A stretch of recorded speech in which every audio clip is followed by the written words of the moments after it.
ራስን መካድ ነው፣ ራስንም ለጌታ ማስገዛት ነው።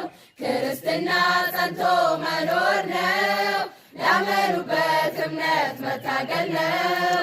ክርስትና ራስን መካድ ነው፣ ራስንም ለጌታ ማስገዛት ነው።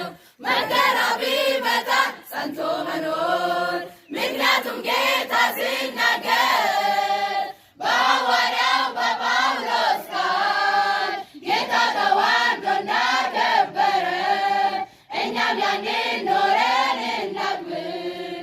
ጌታ ተዋርዶ እንዳከበረ እኛም ያንን ኖረን እናክብር።